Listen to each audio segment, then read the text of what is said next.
Sebagai seorang investor yang sukses, basic atau dasar yang harus dimiliki bukan hanya skill untuk menganalisa fundamental ataupun teknikal. Tetapi, kamu juga harus memiliki skill menyusun investment goals. Nah, berbicara mengenai investment goals, saya ingin menanyakan satu hal. Kenapa kamu mau berinvestasi? Mungkin beberapa dari kamu jawabannya bisa berbeda-beda. Ada yang karena butuh uang ekstra atau pendapatan tambahan. Kemudian ada juga yang berinvestasi di saham untuk menyiapkan dana pensiun. Karena ternyata ada fakta yang menunjukkan bahwa 9 dari 10 orang belum memiliki rencana pensiun yang jelas. Ada lagi yang alasannya karena ingin mencapai kebebasan finansial. Nah, apakah investasi saham bisa menjadi kendaraan kamu untuk menjadi bebas finansial? Tentu saja bisa.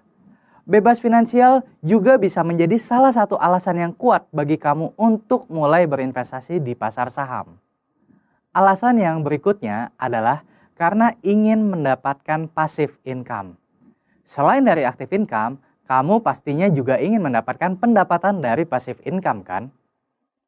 Saya pribadi, kalau ditanya apa alasan saya berinvestasi di pasar saham adalah karena quotes dari Warren Buffett ini.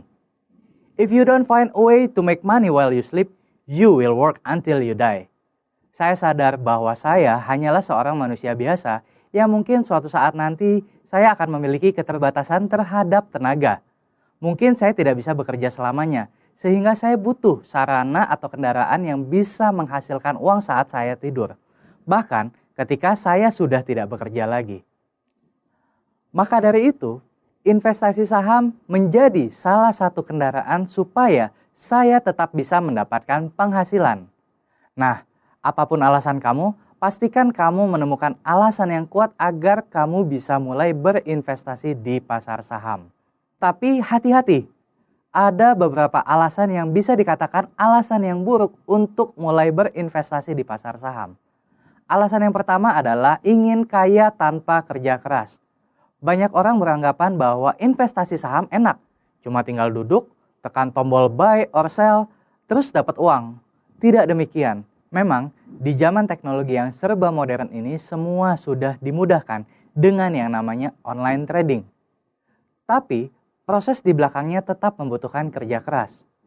Kamu tetap membutuhkan analisis dan mempertajam pengetahuan dan skill mengenai cara melihat berpotensi atau tidaknya suatu perusahaan. Jadi tetap dibutuhkan kerja keras. Alasan yang kedua yaitu ingin mencari cara instan untuk cepat kaya. Pasar saham bukanlah sarana untuk menjadi cepat kaya.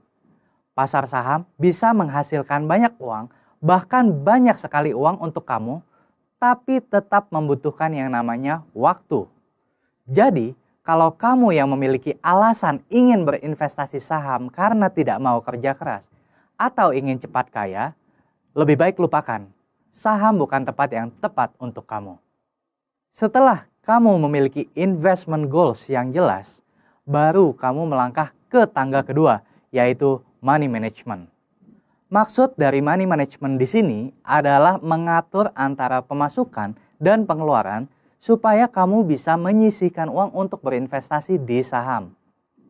Berikutnya, mindset. Mindset sangat penting karena banyak orang yang tidak memiliki mindset investor sehingga gagal di pasar saham. Lalu, metode. Metode adalah cara untuk menghitung kapan saham disebut murah atau mahal dan mengetahui apakah perusahaan tersebut memiliki fundamental yang bagus atau tidak. Nah, itu semua ada di metode. Dan yang terakhir, kamu menghitung yang namanya valuasi suatu perusahaan. Jadi, urutannya jangan kebalik ya. Saya akan menjelaskan lebih lanjut tentang money management, mindset, dan metode.